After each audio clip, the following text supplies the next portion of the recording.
Okay, we are back and we will take a look at the physical structure of our exe file. To do that, I'm going to use a separate hex editor program. I like to use a hex editor called XVI32. You can certainly Google that and download a copy for yourself. It is freeware. I believe it's a program that's well worth donating some money to. So we'll go ahead and take a look. Once you have XVI32 or a similar hex editor, go ahead and open the exe file. In this case, I've opened view asm.exe. You see at the very beginning of the file starts with the characters M and Z. That actually indicates a DOS file, either an exe file or a COM file. And this is a holdover from the olden days. And you can see here this probably is, and definitely is, a valid DOS application. All that valid DOS application does is it says, this program cannot be run in DOS mode. Yay, fantastic, and that's the end of that. But where the real magic happens is at the letters PE. PE is the Windows executable file format. It stands for portable executable. Imagine that. This means that it can be fit to different processors. This may be an IA64 type processor, or it can run on the x86 style processors. We used to have the Itaniums doing the IA64, and some of the other different processors that earlier versions of Windows NT ran on, such as NT4.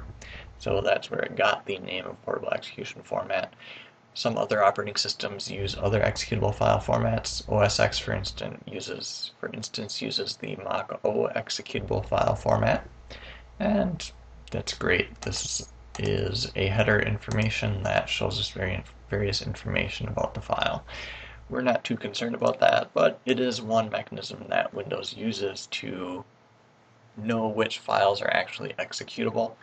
It of course also looks at the file name extension, but it does look at in the internals of the application file itself to get this information.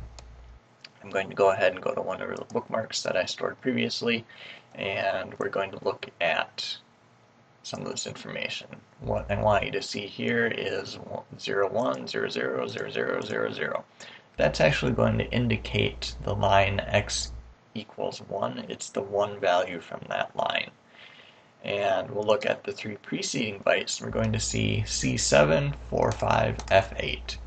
45 and F8 are memory offsets that are going to tell us where to store this information. So here we're actually seeing the move command. So C7 is the move command, and if you look up the opcodes for the x86 processors, you'll see some nice fancy information. C7 actually looks like 11000111. Handy little opcode converted into binary. That equals a hex 0xC7. Sometimes this is written as with a B at the end of it to indicate binary. But the first three bits indicate which opcode we're using, and this is the move opcode. Next we see where we're going to put this information. It's kind of like a placeholder. And then we're going to see information that says that we're moving this information to a constant memory location. And then we need to look at that constant memory location, which was 45F8, in order to get the actual memory address where we see the value to load into X, and that value is 010000. You'll see here that we are working in an Intel little world, and that our number is actually written backwards. So the human readable form of that number is 00000001, and that's the hexadecimal value. X equals 0x01000001, which happens to be the same thing in binary. Next we're going to see a y equals 0x with a 2 on the end, which is also equal to 2, 3, 4, 5, 6, 7, 8 in binary. 1, 0, and then we have z equals 4. 0x 4 equals 1, 2, 0, b. Alright, so our three binary values are nice increments of 2 here in this case, which I did intentionally, just for the fun of it.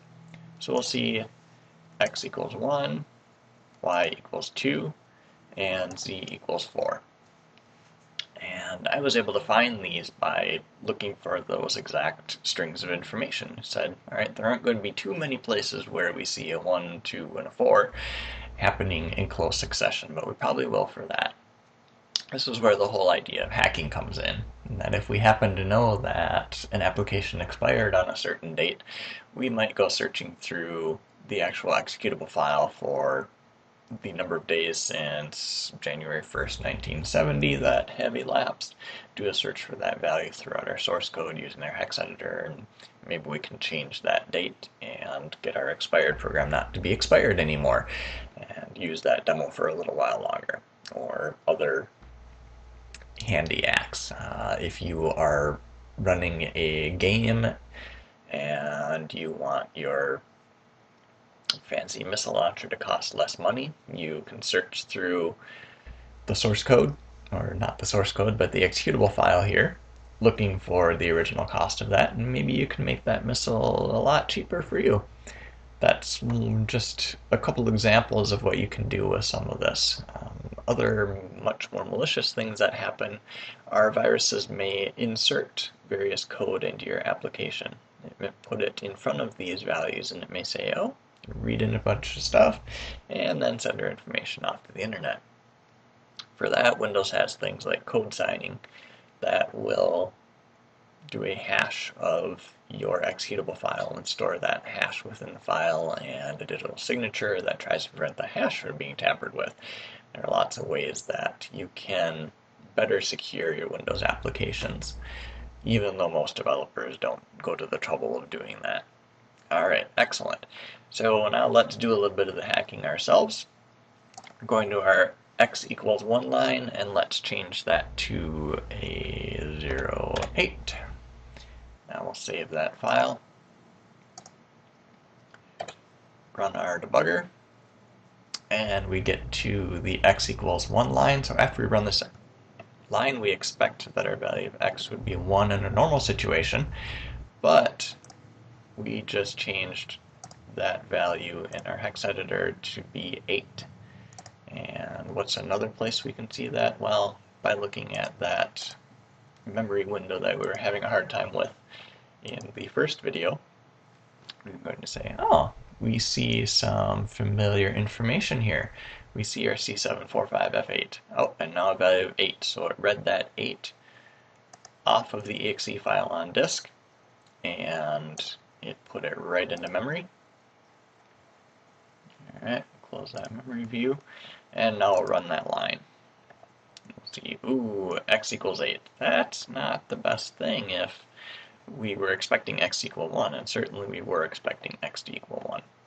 So now our z value is off by 7, and we keep having problems as we go. But our little check for hacking is still fine, because we haven't modified the value of z. This time let's go ahead and set our x value back to 1, and then we'll set our z value to 6 instead. Go ahead and save that, run through our debugger, and we'll skip through a bunch of lines until we get to our nice comparison. And we see, oh, we're fine. Isn't that interesting? Well, we're fine because we're on our second assignment to z equals 4. So we changed our z in the wrong spot in order to influence this result. So let's change our z back to 4. Alright, and just by eyeballing this, I'm going to guess that our second assignment is down here. Oh, we're running the application, so we can't save it. So let's get through that, and now we'll try to save our value of 6 again. Alright, saved our value of 6, and now we execute down to our wonderful z equals 4 line. Oh, and now we do indeed have z equals 6. Alright, our nice little hacking check will hopefully fire now. And we see, yes, our executable file has been hacked. That gets printed out. So we see that even Though it may seem pretty hopeless if you're trying to prevent your application from being hacked, it doesn't mean you necessarily are. So you can add various safeguards, you can encode the information in your source code, you can encode that Z value if it happened to be a date or an expiration, and then you have to decode it before you use it, or you can put various decoy values throughout your source code in order to confuse the people who are trying to essentially disassemble your application. And here we see we get back to our wonderful values. Our assembler code works. Great. Alright, so here we saw a few ways that the executable file gets created. We write human-readable code in a high-level language, and then the compiler takes that high-level code and converts it into the individual assembly codes that the processor itself actually understands. If we were to compile this for a Macintosh machine, some of these commands would look differently. If we compiled it for a different processor architecture, such as an ARM architecture, it would look different. If we did this for an IA64 processor, it would look different. If we did this for a Macintosh 68000 series processor, this would look different. Especially on the 68000 series, we would see that our values would not be backwards. We would not have the 040000 layout. We would instead have what we see as more human readable.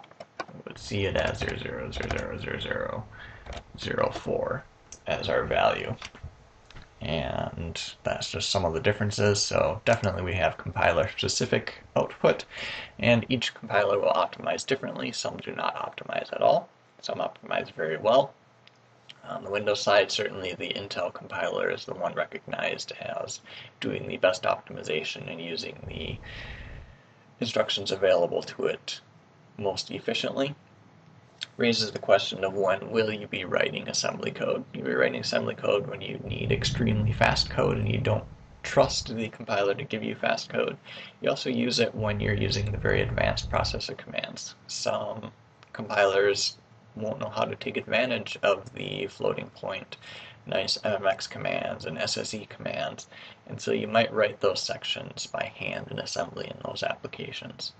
And really, folks, this has been your introduction to how exe files operate, how assembler fits into this picture, and you can certainly do much more research on both assembler and other ways of doing all of these things. You certainly don't have to be using Visual Studio. You can use any number of free tools out there in order to play with these ideas, or download the free versions of Visual Studio and give them a try. But Visual Studio certainly makes it very, very easy to get a handle on assembler. And I'm a big fan of taking a look at assembler code and see what the compiler pumps out. I'm definitely not a fan of writing assembler on my own, and I'd much rather write in a high-level language and have the compiler do all the work of converting it back into machine code or assembly, as it were. Thank you very much for viewing.